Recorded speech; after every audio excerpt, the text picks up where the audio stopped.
Hey, what's up, all movers out there? It's me, your Moving Biz CEO, Sean John, owner of JumpingJackMovers.com. Listen, I'm coming across this a lot, so I decided to jump on and do a quick video. A lot of you guys, you're having trouble in this area because you don't realize that sales is so important for your business, because if there's no sales coming in, there's no revenue coming in, and then your business can't survive.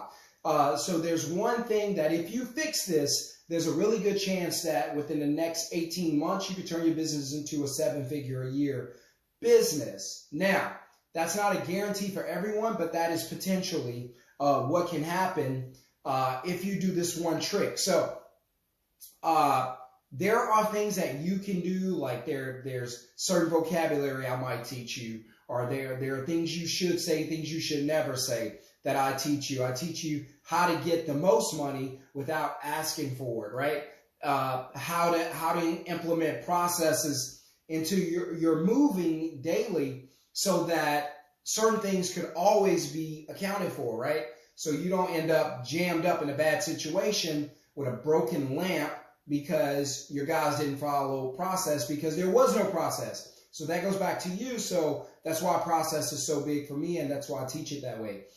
So what I'm going to show you today is something really, really simple, but if you do it, it will change your sales process and potentially change your business, right?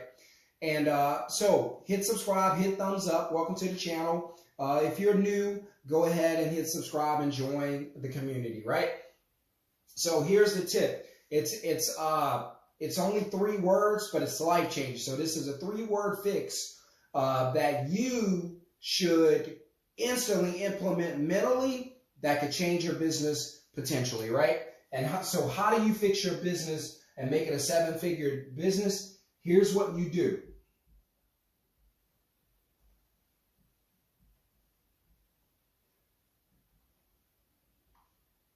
Right? The sale. What do you do with the sale, Sean? Here's what you always do. Assume the sale. That's it. That's the tip. That's the breakthrough. That's what you've been missing.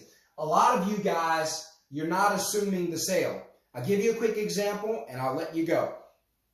I was in a Smoothie King not long ago, maybe a couple weeks ago.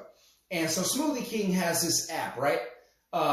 And you guys probably experienced this, whether it's Smoothie King or if you're out in a retail store, they like to sell you those store credit cards, right? And by the way, never get that. It's trash.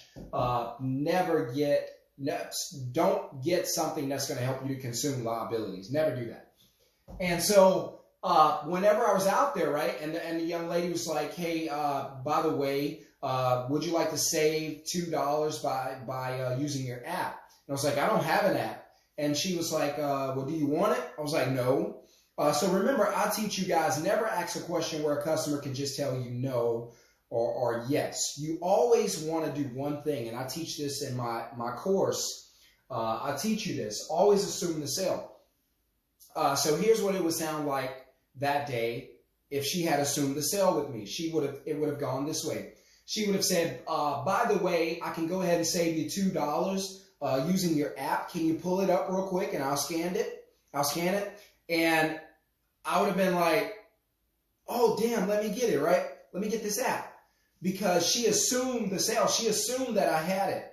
So if you're working in an area where you're assuming that the customer has it, or you're assuming that the customer wants it, or you're assuming that the customer is going to schedule with you, it's going to be a lot easier to book these jobs, because instead of you coming off as kind of intimidated or unsure about asking for the closing, no, go ahead and assume that they're going to do business with you, right? Go ahead and assume that they are going to schedule with you. They are going to book with you, and they are going to pay a deposit, because you're not going to schedule a job without a deposit. We already know that. So go ahead and assume. So when you get to the credit card portion, or when you get to the deposit portion, you don't say, hey, would you like to pay a deposit? You say, no. Hey, by the way, we do require a deposit before we can officially schedule any jobs or schedule you for move. Which card would you like to put on file? How would you like to make that deposit? right? Would you like to do it over the phone, or would you like me to email you an invoice, right? See how I just assumed it and we're already off and running? So assume, assume, assume. That's the key to sales, guys. Make sure that you assume. This is a sales tip from Sean John. Make sure to hit subscribe. Make sure to hit thumbs up. And again, make sure, no matter what, at the end of the day, that you assume the sale.